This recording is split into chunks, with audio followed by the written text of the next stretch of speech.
This is a continuation of the Operation Encore files, in which I'm going to read subsections that are important enough to bring attention to the public regarding the FBI's follow-up investigation from PENTTBOM, codenamed Operation Encore, about Saudi intelligence officials inside the United States providing logistical and financial aid to a number of the hijackers that were living on the West Coast, specifically in Los Angeles and San Diego. And in this video, I'll be sharing information regarding two emissaries from Saudi Arabia. I'm going to make myself short here, right? So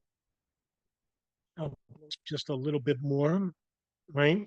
FBI investigation conducted through Operation Encore uncovered two additional individuals, Adel al-Sadhan and Mutaib al-Sudairy, with a past connection to the subjects of Operation Encore. Now, who are these two men, right? Adel al-Sadhan and Mutaib al-Sudairy are from Riyadh, Saudi Arabia. They're emissaries from an individual inside the United States who works at the Islamic Affairs Office at the Embassy of Saudi Arabia in Washington, D.C. And that is the director of this Islamic Affairs Office named Mutaib al-Jarrah. He's a central figure in this investigation. In that, in other future videos I'm going to make, the FBI found that he had extremist connections to Islamic fundamentalist groups like al-Qaeda and Osama bin Laden, right? And that this guy would hire radical Wahhabi imams all throughout the United States and to teach at mosques. One of them was Fahad al-Thameri, who was the lead imam at the King Fahd Mosque, for which two of the hijackers, Khalid al-Mihdhar and Nawaf al-Hazmi, would later go and pray to. And they would meet with Fahad al-Thameri. And Fahad al-Thameri actually had a Saudi official named Omar al-Bayoumi to meet with Khalid al-Mihdhar and Nawaf al-Hazmi at a cafe called Mediterranean Cafe in Los Angeles. Now, Adel al-Sadhan and Mutaib al-Sudairy are basically the emissaries of Mutaib al-Jarrah. Now, they are going to make sure that this operation, which is secretive and running coinciding with the CIA, in regards to monitoring Khalid al-Mihdhar and Nawaf al-Hazmi, who are known to be al-Qaeda. Okay? So even though Adel al-Sadhan and Mutaib al-Sudairy are emissaries of Mutaib al-Jarrah, they never really meet with Khalid al-Mihdhar and Nawaf al-Hazmi, but they do meet with Omar al-Bayoumi, Fahad al-Thameri, and a person named Osama Basnan. So that's who these two are. So blank, along with and financial analysis, indicates that al-Sudairy may have stood in the ground for the rival al-Hazmi and al-Mihdhar, Southern California, and served as an advance team to vet those who would later assist both hijackers. Now, those are the individuals I told you about, like Omar al-Bayoumi and Fahad al-Thameri and Osama Basnan. Those are another three central figures, right? Al-Sadhan and al-Sudairy previously came to the United States in June of 1999 as employees of the Islamic Affairs Office at the Embassy of Saudi Arabia in Washington, D.C., whose director is Mutaib al-Jarrah, and had direct contact with the Operation Encore subjects, Fahad al-Thameri and Omar al-Bayoumi, who assisted two 9/11 hijackers in Nawaf al-Hazmi and Khalid al-Mihdhar with living, financial, and travel arrangements while they were in Southern California in early 2000.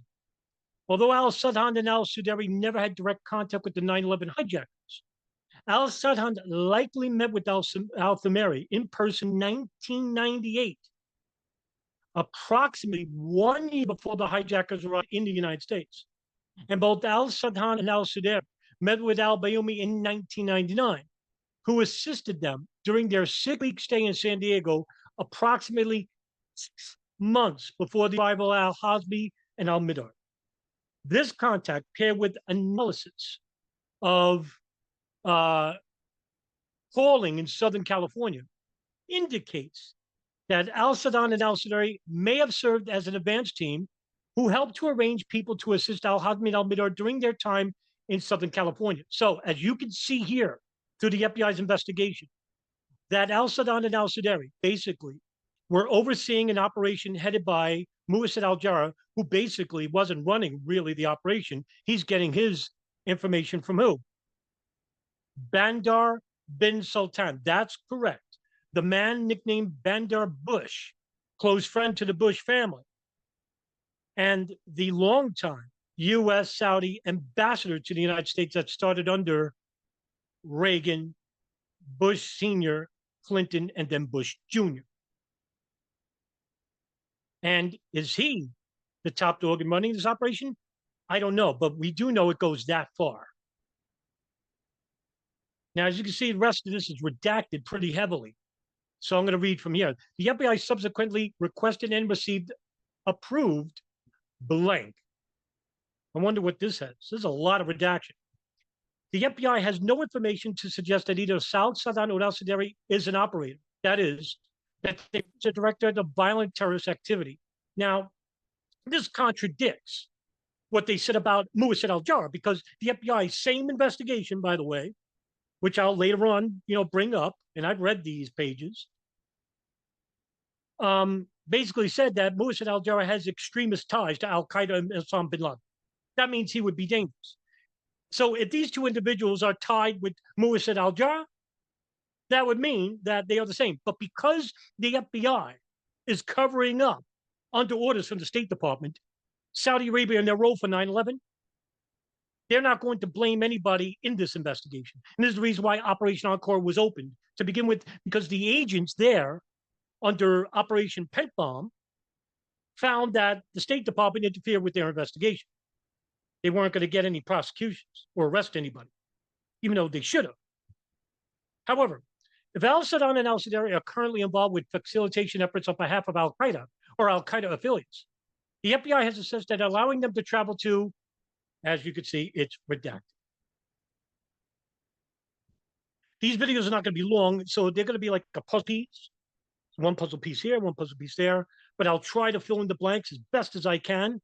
But it's best to basically just ride along and try to understand here and there. And I'll try to, do more of these videos, even though a lot of you people basically know what happened to me, and I got hacked, and a lot of my accounts, got taken away from me. I'm currently trying to get a lot of these accounts under my control, which I have over the last week and a half. And the only big one was YouTube. I still haven't gotten control of the channel yet, but I'm going to upload this to Rumble, starting a new channel there, just in case if I don't get the YouTube channel back. But I'm not stopping doing these videos. And I hope that you don't stop learning about this very important event, which needs to have, to bring attention to what is happening and what has happened in our name. And, with these investigations that movement won't touch, we could uncover a huge cover-up or malfeasance or even complicity that the intelligence services are guilty of. So thank you very much for watching the video. I'll do more of these in the future.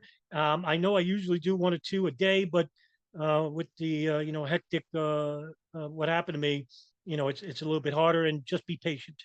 And thank you very much for sticking with me. See you in the next video, guys.